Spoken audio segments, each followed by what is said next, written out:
Y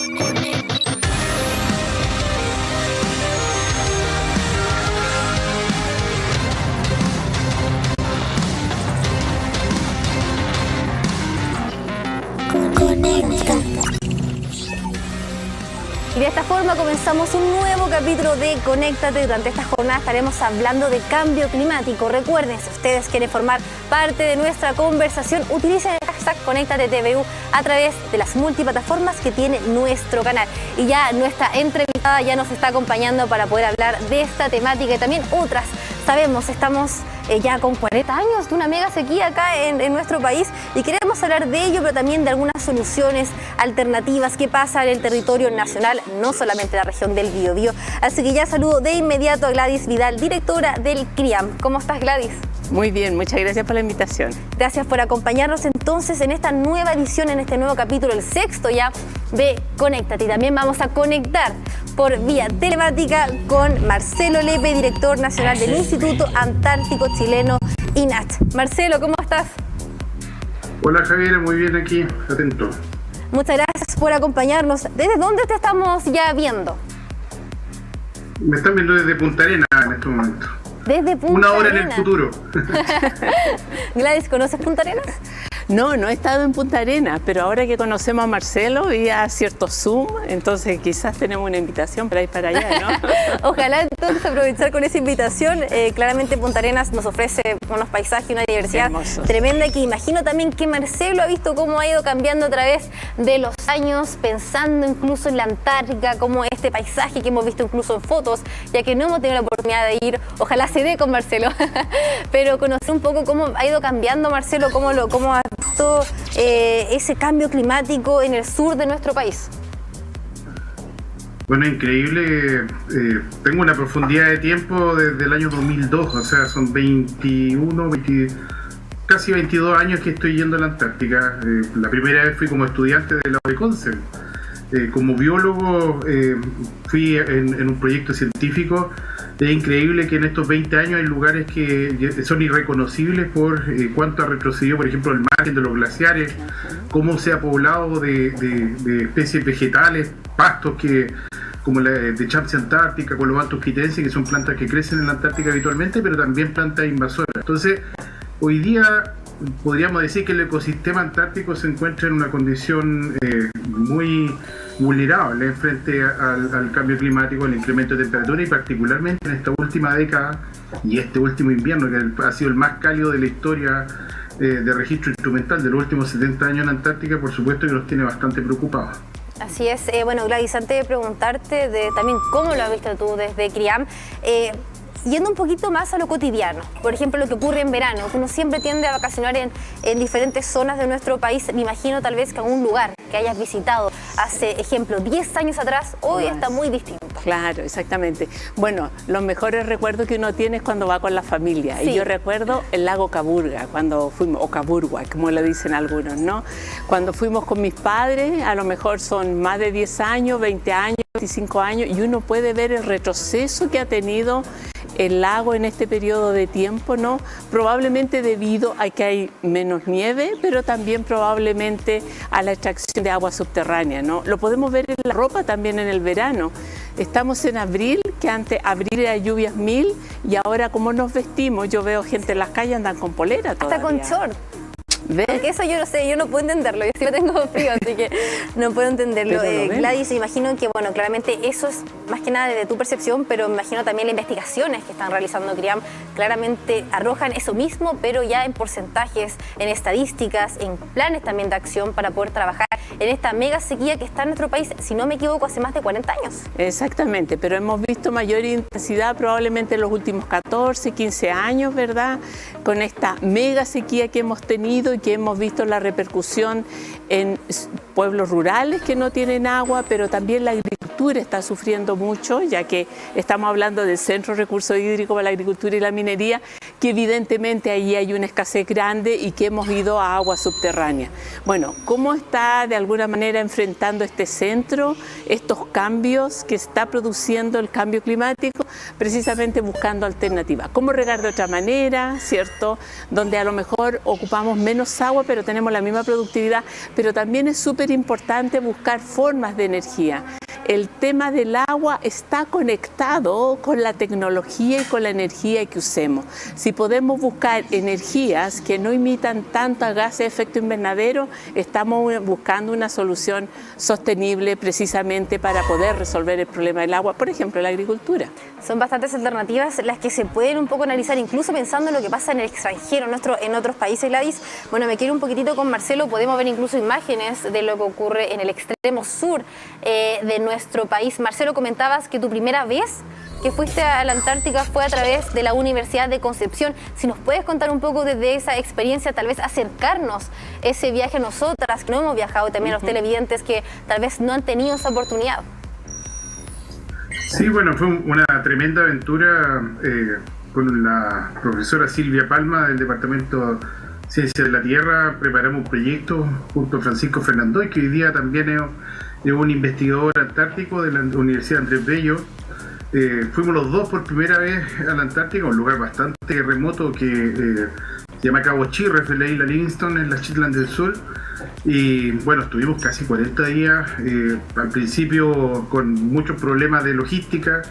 Uno paga el noviciado los primeros años, pero además en el año 2002 estábamos todavía a varios años de tener teléfonos satelitales, GPS y todos los instrumentos que hoy día son súper habituales en el trabajo antártico, bueno, y en todos los trabajos que uno hace desplegándose en el territorio. Pero en ese tiempo no movíamos a brújula, nos comunicábamos por radio y era todo bastante más precario. Ahora miramos esos tiempos así como medio de manera romántica. No eran los tiempos de andar con parcas de Gore-Tex, andábamos con parcas de pluma. Las parcas de pluma se mojaban, por supuesto, y estábamos en medio de una colonia de pingüinos que no nos dimos cuenta hasta después de esos 40 días de que obviamente uno se impregna con el olor de los pingüinos. A propósito de que mañana es el Penguin Day, mañana es el Día Mundial del Pingüino, ¿no? Por si acaso.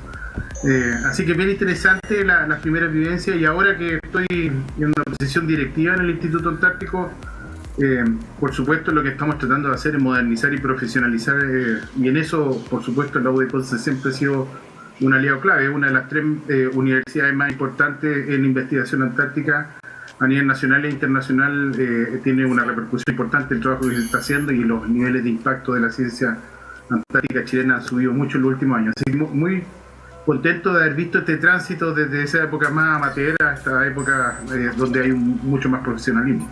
Marcelo, comentabas el tema de los pingüinos, que estaba rodeado de pingüinos en esa ocasión. Me imagino de que la biodiversidad que se veía antes en la Antártica, la riqueza, los animales que podían vivir en ese lugar, ya ha disminuido tal vez su población por estos cambios que hemos visto también en todo el mundo, y claramente que igual se reflejan en el territorio nacional. Efectivamente hay especies que se ven favorecidas con el cambio climático. Por ejemplo, la gramínea, como ese pasto antártico que mencionaba, un pasto muy interesante, entre paréntesis, porque se le sacó hace unos años atrás una proteína nueva que se le llamó antarquina, y esa tiene una performance para combatir el cáncer colorectal muy importante, al tal punto que hoy día se está estudiando la posibilidad de generar fármacos a partir de esas investigaciones. Estos pastos se han expandido, han crecido con el retroceso del hielo, va quedando mayor cantidad de suelo descubierto de nieve, pero además es un pasto que es capaz de resistir la helada, es una cosa bien particular. En el caso de los pingüinos, hay algunas especies de pingüinos que se están viendo seriamente afectados. Uno de ellos es el pingüino emperador, que por supuesto es uno de los más carismáticos de la Antártica, pero que depende mucho del hielo marino, y resulta que justo este año tuvimos una disminución de casi el 30% del hielo marino promedio, que es más de 1 millón de kilómetros cuadrados de hielo marino menos. Esto, para que la gente entienda en la casa, todos los años Antártica pasa de 13 millones de kilómetros cuadrados hasta casi 18 millones de kilómetros cuadrados por el mar que se congela alrededor.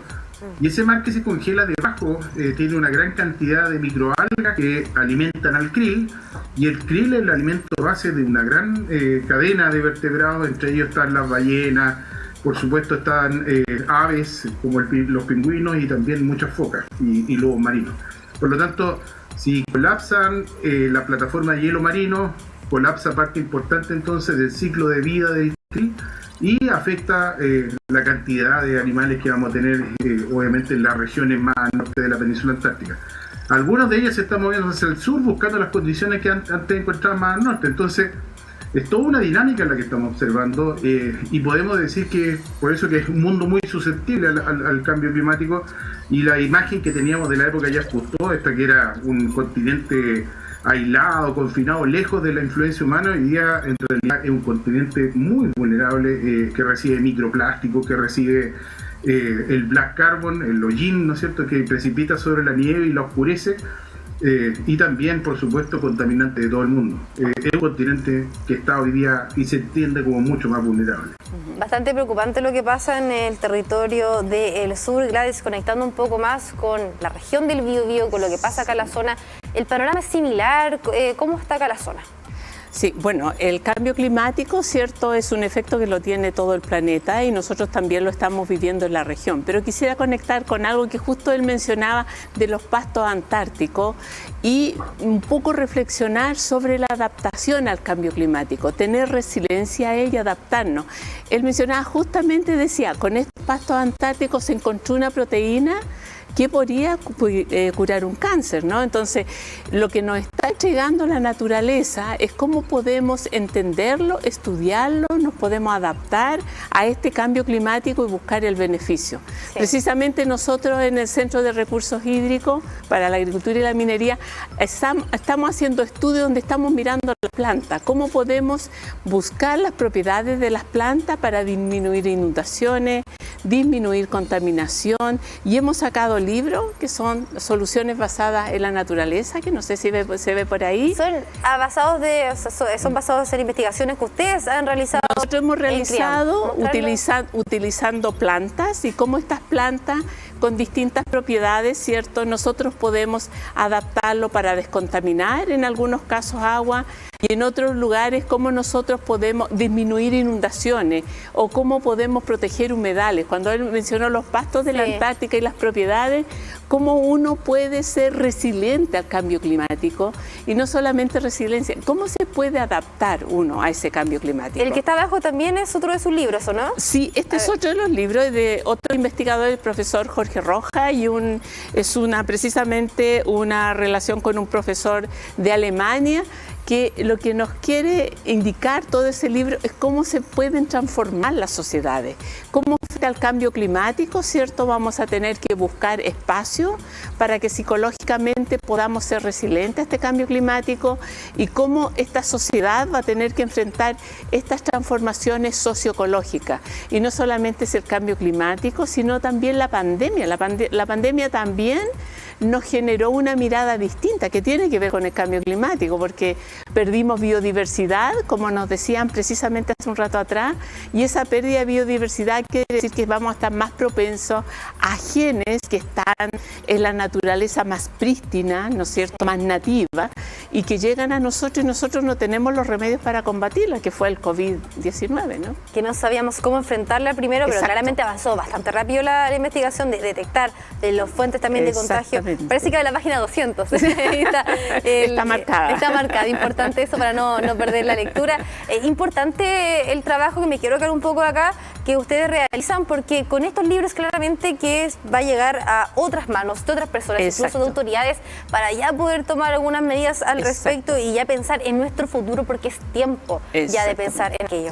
Bueno, desde la universidad, vamos a decirlo de esa manera, en la academia, ¿cómo nosotros podemos generar evidencia científica para reflexionar, para el aporte? El cambio climático no es solución solamente de estos expertos o del sistema público o del sistema privado, es buscar un nuevo punto de equilibrio de todos, ¿no? Y desde la academia lo que nosotros queremos es generar evidencia científica que sirva precisamente para poder reflexionar, para poder buscar estos nuevos puntos de equilibrio, entendiendo, ¿cierto?, que estamos todos afectados a este estrés del cambio climático. No hay planeta B, yo creo que eso siempre hay que destacarlo. Mira, tenemos un link ya acá que es de Diario Concepción, somos todos los medios de comunicación de la Universidad de Concepción y queremos hablar eso, si me acompaña, que Estudio UDEC definió la limitación espacial de Chile para instalar plantas desaladoras. Lo hemos estado comentando incluso en ese especial que tuvimos del agua, que pueden volver a verlo y conectarse con aquello en YouTube y también en tv.cl. ¿De qué se trata un poco esto, Gladys? La importancia de tener este tipo de avances para poder combatir ese recurso del agua potable, del agua dulce, que es bastante pequeño acá en el mundo. Exactamente. Bueno, primero que nada, plantas desaladoras es aquella tecnología, ¿cierto?, que vamos a poder retirar agua de mar. Con esta tecnología le vamos a sacar todos los iones o que sentimos salado y por lo tanto vamos a tener un agua dulce y esa agua que es escasa en estos momentos. Este estudio lo que busca es buscar los sitios específicos donde instalarlo. Sabemos que hay zonas protegidas, por lo tanto, esas zonas protegidas no podemos instalar este sistema, ¿cierto?, de tecnología para transformar agua salada en agua dulce. Bueno, ahora, las personas pueden que se pregunten, pero ¿cómo voy a tomar agua del mar? Sí. ¿En Iquique es algo que se está realizando? En Iquique y en Antofagasta, en Tocopilla, hay varias ciudades del norte de Chile que toman agua que está desalinizada, porque es todo un proceso. Primero retiramos todos los iones y después se le agregan algunos iones para que esté apta para el cuerpo. Por ejemplo, mucha minería de la parte norte del país se está realizando también con agua desalada, nada más que ahí los costos son más altos porque hay que llevarlo hasta la montaña donde ocurren los procesos productivos. Ahora, evidentemente que hay mucha población, hay muchas zonas en el norte donde se quiere instalar que están en contra de la desaladora porque hay un impacto en la generación de la salmuera que tiene que descargar al mar. Hay un pequeño impacto, entonces hay que generar monitoreo porque claro, estamos realizando, ¿cierto?, una tecnología, tenemos que planificar el territorio y evidentemente que hay algunas comunidades que en estos momentos están en contra de esta tecnología. Y es muy importante también decirlo así a la rápida, la desalación no resuelve todo el problema de agua dulce, esto es súper importante. Eso hay que destacarlo, a lo mejor las personas piensan, hay harta agua de mar, entonces lo resolvimos todo. Sí. No es así y también hay que entender que para esta desalación tenemos que tener energía renovable no convencional, si seguimos con la energía del petróleo, del carbón, etcétera, o las termoeléctricas, vamos a estar emitiendo gases de efecto invernadero. Entonces, a la par tiene que caminar. ¿Cómo podemos tener tecnología para generar agua? ¿Qué tipo de matriz energética tenemos en el país? Importante, puntos entonces a analizar. Marcelo, voy a pasar a revisar el siguiente link, que es especialmente para ti, porque habla justamente de tu área, de tu especialidad, y es importante destacar eso, porque son avances que se han realizado acá en la zona y ya lo tenemos en pantalla. Esta es de Noticias UDEC, porque alumnas de pregrado realizaron actividades de investigación en la Antártica, apoyadas claramente por INACH. ¿Cómo ves estos avances, Marcelo, que sigan llegando alumnas de la Universidad de Concepción a ese tipo de lugares para poder avanzar en nuestro futuro, haciendo historia también a nivel nacional? Mira, súper lindo porque el Instituto Antártico Chileno nace después del Tratado Antártico y este año justo comienza la celebración de los 60 años. Y uno de los ejes, pero prioritarios, ha sido justamente bajar la edad promedio de los investigadores antárticos. Yo cuando entré en el año 2002, la edad promedio era cerca de 54 años y hoy día está en 42 años. Este año también cumple 20 años la Feria Antártica, que es una posibilidad para que cualquier estudiante se junte con otro grupo de estudiantes de tercero o segundo medio y preparen un proyecto científico guiado por investigadores del Programa Nacional de Ciencia Antártica, que hoy día alcanza cerca de 450 investigadores desde 22 institutos de investigación, universidades chilenas y más otras 40 y tantas extranjeras. ellos pueden pedir apoyo de todos estos investigadores y presentar trabajo en la Feria Antártica Escolar que se hace en Punta Arenas. Y los trabajos ganadores resultan en un viaje que se llama la Expedición Antártica Escolar y viajan al continente blanco por 4 o 5 días y por supuesto cumplen mucho el sueño de su vida, pero es súper reconfortante porque en este caso no se reconoce ningún tipo de diferencia de condición social y se hermanan los jóvenes de una manera muy potente. Y una cosa notable fue lo que pasó el año pasado. En ese concurso ganaron solamente mujeres y ese es un síntoma de lo que está ocurriendo en el programa antártico chileno, porque este año tuvimos un promedio de líderes de proyectos científicos. Estamos a cerca de un centenar de proyectos de investigación en la Antártica anualmente y este año tuvimos 45% de liderazgo femenino, lo que significa uno de los porcentajes más altos en toda la ciencia antártica mundial y por cierto el más alto en todo tipo de fondos concursables en Chile. Entonces estamos alcanzando equidad de género sin discriminación positiva, lo que es muy notable, significa que el mérito completo es de las mujeres. Por eso mucho orgullo. Yo me siento parte todavía de la U de Conce. Cuando puedo, obviamente, la visito y me encuentro con muchos amigos también que en ese tiempo éramos estudiantes y muchos de ellos hoy día están en puestos clave de la universidad y otros están en otras universidades. Entonces, se ha creado una comunidad antártica que nació en la UDEC de mi generación, pero también hay una huyente comunidad de jóvenes que están y ven un horizonte de trabajo y hoy día el INACH ofrece oportunidades concursables, digamos, para ir a la Antártica. Marcelo, ¿crees que la Antártica se ha acercado a las personas ahora comparado esto con hace un par de años atrás? Porque desde mi punto de vista es algo que antes no se veía tanto el inicio de estos viajes y ahora siento que la investigación, no sé si es porque ahora se está transmitiendo más, se está mostrando más o ahora hay también más oportunidades para poder viajar, más tecnología tal vez para poder llegar a esos lugares. Mira, hemos tenido participación dispar. Ahora tenemos la oportunidad de que gracias a los nuevos enlaces transmitir en vivo desde la Antártica, que cosa que no podíamos hacer antes. Este año 2 canales de televisión que ganaron el concurso de medios y ahí les paso al tiro el aviso. Hacemos un concurso de medios que lo único que requiere es tener un buen proyecto para ir a la Antártica y nosotros lo llevamos para que cubran justamente la expedición científica antártica. Así que la oportunidad de ir no es solo para los jóvenes, para los investigadores científicos, sino también para el mundo de la cultura, porque tenemos un convenio también para desarrollar nuevas formas de comunicar ciencia y para los comunicadores, para los medios de comunicación, por supuesto también la oportunidad de ir a la Antártica. Y lo que ha cambiado fundamentalmente es que el tema antártico ha estado durante los últimos 5 años a lo menos 3 veces presente cada semana en un medio de circulación nacional. Así que eso significa que se está sensibilizando mucho más, pero también lo que estaba ocurriendo en la Antártica es bastante dramático. Sí. Hoy día conversábamos justamente en una charla temprano acerca de qué significa, y me recordaba lo que estaba mencionando Gladys. Nos cuesta a veces entender y asumir que pasamos la barrera de las 400 partes por millón, que me puede decir probablemente alguien en la casa qué significa eso. Es la concentración de CO2, del principal gas invernadero que tenemos en la atmósfera, que ha ido aumentando paulatinamente desde que comenzó la revolución industrial hace unos 150 años. Y hoy día ya estamos cerca de las 420 partes por millón si ya no la alcanzamos. Y la última vez que el planeta tuvo esa concentración de gases de efecto invernadero fue hace 3,5 millones de años. ¿Qué significa eso? Los humanos aparecimos sobre la faz de la Tierra hace 350.000 años. Esos son los restos fósiles más antiguos que hay. Lo que significa es que literalmente nuestra generación es la primera que pasa ese umbral, ese portal de las 400 partes por millón.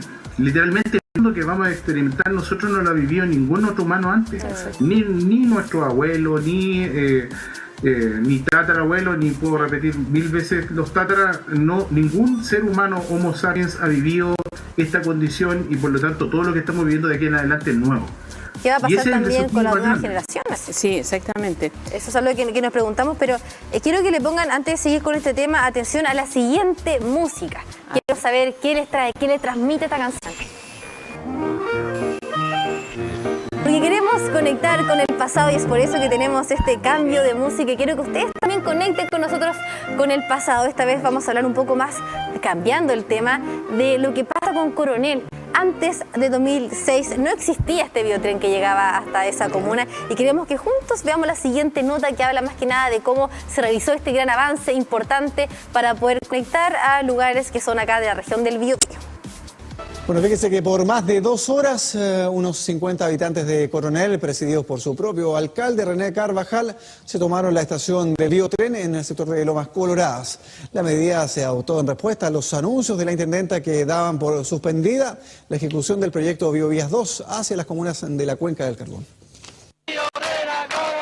Para los habitantes de la Cuenca del Carbón, toda medida es válida para hacer llegar el biotren. Pocos minutos antes de las 9 de este viernes, vecinos y autoridades municipales de Coronel, alcalde Carvajal incluido, se tomaron la estación ferroviaria de Lomas Coloradas. La razón, informaciones en donde la intendenta habría anunciado que el proyecto Biovías 2 quedaba suspendido.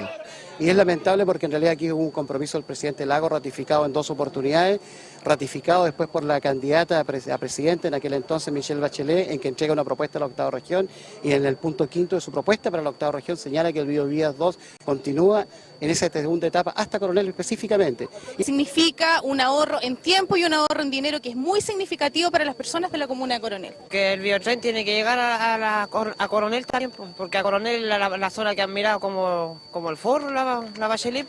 La acción de fuerza se extendió por más de 2 horas, que pasaron lentamente bajo una atmósfera de tensión, pues un importante contingente de carabineros amenazaba con resolver la situación a viva fuerza.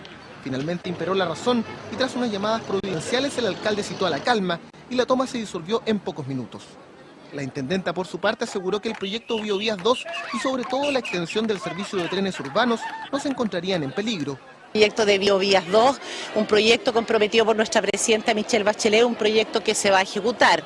Estamos realizando diversas acciones para que aquellos temas que están involucrados en el Biovías 2 se enfrenten con la mayor celeridad posible. Así las cosas, y ya se comienzan a ver las consecuencias políticas y sociales de los problemas surgidos en torno al plan de transporte regional estrella de los 2 últimos gobiernos de la concertación. Un tema en que nuevamente las promesas incumplidas y las demoras en la ejecución de los proyectos generan serios núcleos de disconformidad entre la población.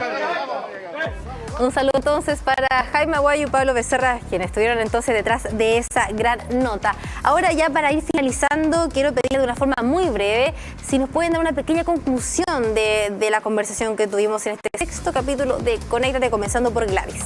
Bueno, estamos hablando de cambio climático. Para nosotros es súper importante desde la academia que todos tomemos conciencia del cambio climático. Fíjense que hay una encuesta que se hizo un tiempo atrás de cuál era la percepción de las personas, qué importancia tenían diferentes tópicos. Y el cambio climático está en 6º lugar, con solo un 5,7%. Este programa, ¿cierto? Lo que yo espero que todos pretendamos los que estamos conectados es precisamente darnos cuenta que el cambio climático justo pasa por transporte, pasa por mejorar los sistemas de transporte público, tiene que ver con el agua, tiene que ver con gases de efecto invernadero y ojalá todos seamos más sensibles con estos cambios que estamos sintiendo de temperatura, de incendios que tuvimos hace poco tiempo en febrero, ¿verdad? Y con todos los cambios que evidentemente lo estamos sintiendo día a día en nuestra ciudad, ¿no? Perfecto. Y Marcelo, entonces, de una forma muy breve, una pequeña conclusión de este capítulo. Bueno, yo soy, para terminar, después de haber hablado tanta cosa que puede haber sonado muy pesimista, quiero decir que soy un esperanzado en nuestra especie y creo que podemos llegar a un consenso como se llegó hace años atrás con el acuerdo de Montreal y regular los clorofluorocarbonos y los gases que producían degradación del agujero de la capa de ozono, lo que produjeron el incremento del agujero de la capa de ozono. Yo creo que podemos llegar a un gran acuerdo para regular la producción de gases de efecto invernadero y bueno, enfrentar este desafío. Yo creo que hay una respuesta importante desde el trabajo de las universidades y por supuesto en la sociedad del conocimiento, proveer con buena información de base a las personas que toman las decisiones es fundamental. Así que yo creo que si tomamos más en consideración justamente lo que dice el mundo científico respecto de lo que viene, vamos a poder tomar mejores decisiones y por ahí podemos encontrar quizá un camino para enfrentar este gran problema que tenemos. Perfecto, muchas gracias entonces Marcelo Lepe, director nacional del Instituto Antártico Chileno INACH. Gracias por estar con nosotros. Gracias a ustedes. Y también muchas gracias Gladys Vidal, directora del CRIA. Muchas gracias, Gladys. Un placer estar aquí nuevamente. Y de esta forma entonces ya nos despedimos de este sexto capítulo de Conéctate. Muchas gracias nuevamente por conectar con nosotros. Buenas noches.